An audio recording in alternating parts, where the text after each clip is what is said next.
Assalamualaikum warahmatullahi wabarakatuh.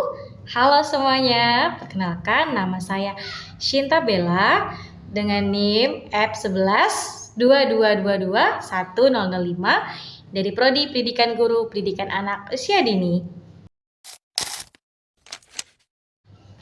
Oke, baik. Video ini dibuat untuk memenuhi tugas ujian akhir semester mata kuliah kurikulum pendidikan AUD, di mana saya hari ini akan menjelaskan gitu dari modul ajar yang saya buat, di mana topik yang saya ambil kali ini adalah suku bangsa. Oke, baik. Sebelum memulai memasuki kegiatan-kegiatan yang akan saya jelaskan, kegiatan pertama yang akan dilakukan oleh seorang guru sebelum memasuki harinya ataupun menjelaskan kepada anak-anak tentang materi hari ini, guru-guru perlu melakukan apersepsi gitu ya, ataupun memberikan pertanyaan-pertanyaan pemantik apakah anak sudah mengetahui materi tersebut atau tidak. Contohnya pada hari ini kan saya akan menjelaskan tentang suku bangsa. Jadi persepsi yang akan dilakukan itu contohnya seperti menanyakan kepada anak-anak. Anak-anak tahu nggak sih kalau di Indonesia itu memiliki banyak pulau gitu kan? Misalnya anak-anak pada bilang tahu Bu, iya Indonesia punya banyak pulau. Oke, guru bisa memantik pertanyaan dengan ada pulau apa aja ya kira-kira yang ada di Indonesia misalnya kan? Ternyata anak-anak tahu ada Pulau Jawa, ada Pulau Kalimantan, ada Pulau Sumatera, Pulau Sulawesi, kemudian juga ada Pulau Papua, ada Pulau Maluku. Dalam video ini saya akan menjelaskan, mempraktekkan gitu ya materi apa saja yang ada di dalam modul ajar saya, dimana kali ini saya mengambil topik suku bangsa, di mana dalam topik suku bangsa ini akan saya jelaskan kepada anak-anak bahwa anak-anak perlu tahu gitu bahwa di Indonesia ini adalah negara yang memiliki pulau yang banyak gitu ya, dimana tentunya di dalam pulau-pulau ini juga terdapat suku-suku yang sudah lama mendiami pulau-pulau tersebut. Contohnya seperti Pulau Papua. Pulau Papua memiliki suku Asmat, suku Dani dan lain sebagainya.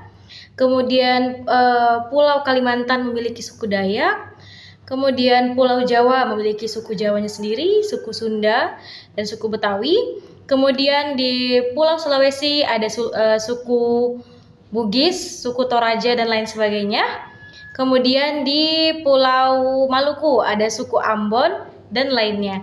Nah, dari sini anak-anak akan mengenal, oh ternyata banyak sekali ya suku yang ada di Indonesia ini. Nah, jadi tentunya di dalam suku tersebut pasti ada pakaian khas atau pakaian tradisionalnya. Nah, di sini di gambar yang saya pegang ini, saya akan mengenalkan ke anak-anak bahwa inilah pakaian tradisional yang digunakan oleh suku-suku di pulau-pulau tersebut. Di sini sepertinya ada pakaian dari suku Papua, namanya ewer di sini.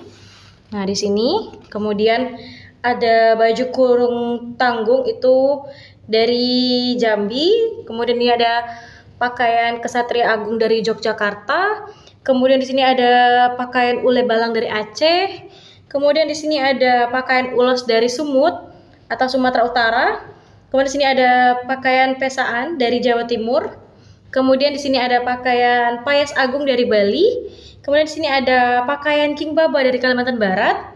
Kemudian di sini ada pakaian bodo namanya dari Sulawesi Selatan, lebih tepatnya dari suku Bugis. Kemudian di sini ada pakaian Makuta dari Gorontalo. Kemudian ada pakaian Rimpu dari Nusa Tenggara Barat.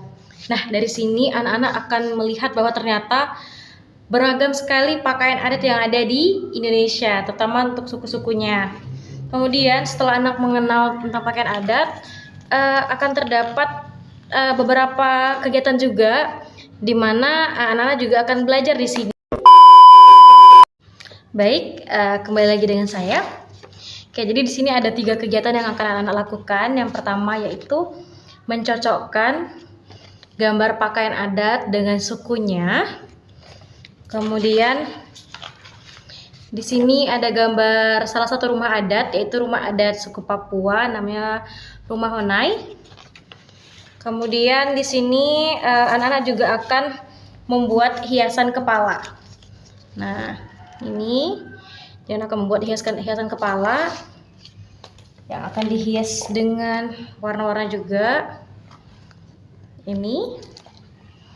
Oke, mungkin dari yang pertama anak-anak akan belajar dulu tentang menghubungkan gambar yang sesuai dengan keterangannya. Di mana di sini ada 5 gambar pakaian adat.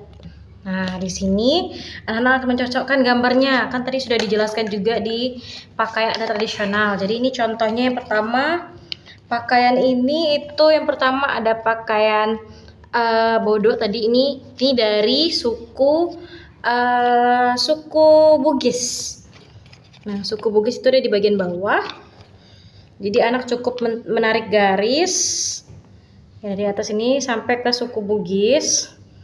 Kemudian yang kedua ini ada pakaian dari Papua. Ini dari pakaian suku Asmat. Suku Asmat ada di sini. Kemudian yang ini adalah pakaian dari suku Betawi. Nah, jadi sebelum anak mengerjakan, guru akan mencontohkan terlebih dahulu agar anak dapat mengikutinya. Nah, yang ini adalah pakaian dari suku Batak. Nah, ini dari daerah Sumatera ya. Kemudian yang terakhir ini adalah pakaian dari suku Jawa. Nah, kita tarik garisnya juga. Udah, jadi nanti anak-anak akan mengikuti cara mengerjakannya di papan tulis nanti ini. Tapi ini akan saya contohkan seperti ini. Oke, kemudian berikutnya. Nah, ini gambar rumah adat suku Papua, di mana anak-anak akan membuat kolase gitu ya. Kolasenya itu dari gambar ini anak-anak akan menempelkan potongan-potongan origami sehingga jadilah dia gambar itu ya, rumah suku Papua. Saya akan mencontohkannya juga. Pertama itu kita sediakan lem ini. Jadi anak-anak nanti ibu gurunya akan memberikan lem terlebih dahulu. Jadi ini akan dilem dulu. Nah, ini dilem hingga menutupi gambarnya.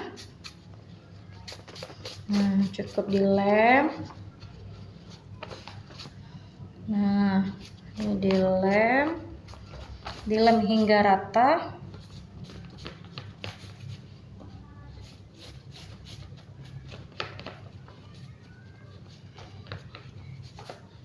Oke, jika sudah rata, ini bagian atapnya ya. Jika sudah rata, kita tempelkan dengan kertas origami yang berwarna coklat ini. Karena rumah suku Papua itu identik dengan warna coklat karena dia terbuat dari daun-daunan kering gitu ya, daun kering yang disusun gitu ya sehingga rapi agar tidak ada celah hujan. Ketika hujan itu tidak masuk gitu airnya. Nah, ini anak cukup menempelkannya hingga menutupi bagian putihnya. Nah, seperti ini.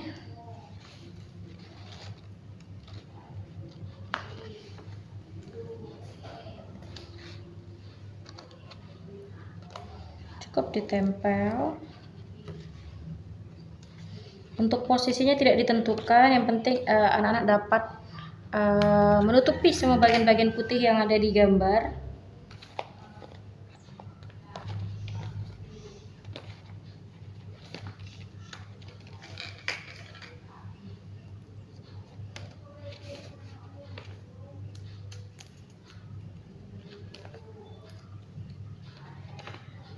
Untuk kegiatan-kegiatan ini disesuaikan untuk anak usia 5-6 tahun.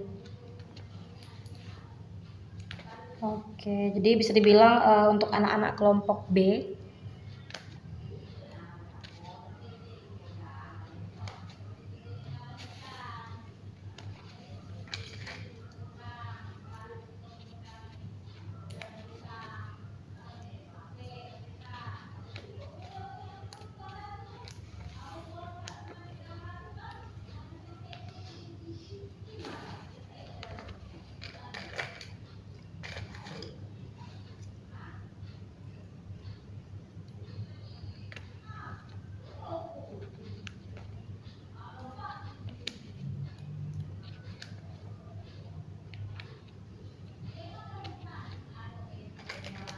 Oke, ini kurang lebih seperti ini, nanti akan dilanjutkan hingga selesai gitu ya. Untuk warnanya bisa disesuaikan dengan warnanya, misalnya yang ini mau coklat tua, yang ini coklat muda, itu bisa disesuaikan.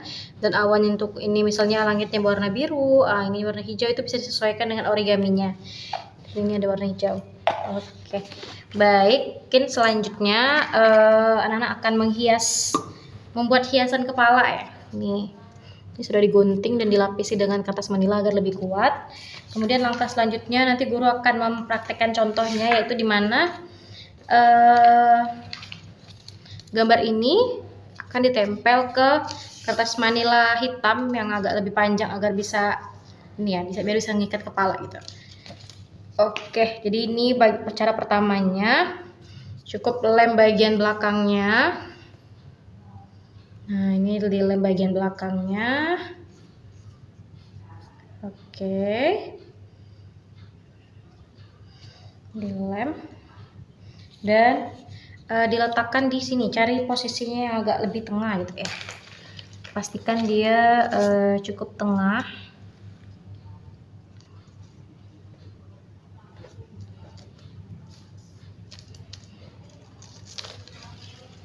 Oke, kurang lebih penampakannya nanti seperti ini. Kemudian dihias lagi dengan ini ada beberapa kertas potongan origami yang sudah dipotong-potong. Yang pertama mau ditempelkan di bagian bulatan yang di sini dan di sini. Tuh, dilem aja sedikit. Dilem sedikit. Oke. Nah, kita tempelkan warna kuning, di sini warna kuning.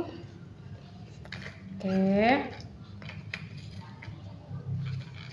Sebelahnya juga sama, warna kuning seperti ini. Oke, nanti setelah itu anak-anak bisa tempel di tengahnya ini, di bagian tengahnya itu bisa ditempel dengan yang warna merah. Nah, sama caranya, cukup dilem sedikit-sedikit saja di sini. Oke, sedikit-sedikit saja kita tempel, agak sedikit berjarak agar lebih cantik gitu ya pemandangannya ya, penampakannya.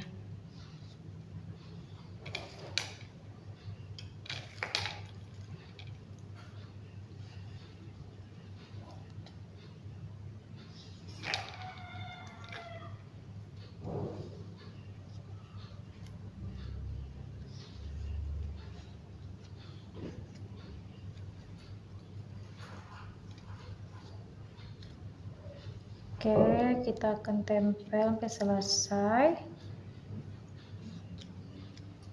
Nah, kurang lebih seperti ini. Jadi anak cukup membuat hiasan seperti ini. Setelah itu ininya akan diberi lem ataupun dikasih ini ya, di staples juga boleh. Tapi pastikan ini posisinya aman untuk anak. Jadi gurulah yang akan nyetapleskannya agar lebih aman gitu. Jadi bisa langsung dipakai oleh anak, misalnya seperti ini. Oke, dipakai seperti ini ke anak-anak. Nah, nih kalau ketika udah dibuat seperti ini, biasanya tuh anak-anak seneng gitu ya, karena langsung dipakai gitu, udah hasil karyanya itu langsung dipakai. Jadi anak-anak biasanya cenderung lebih senang karena menggunakan karya yang sudah dia buat. Oke, mungkin seperti ini. Setelah kegiatan selesai, yang dilakukan adalah mereview gitu. Jadi kita akan menanyakan kepada anak apa saja yang sudah dilakukan dalam hari ini gitu ya. Misalnya tadi anak-anak mengenal pakaian adat, kemudian anak menyocokkan gambar dengan sukunya, kemudian anak membuat kolase dari potongan kertas origami di rumah adat, kemudian tadi terakhir anak-anak juga membuat hiasan kepala. Nah, jadi dengan evaluasi tadi ataupun review kegiatan satu hari itu, diharapkan setelah pulang anak-anak dapat apa yang sudah mereka pelajari dalam hari itu gitu. Mungkin itu ya.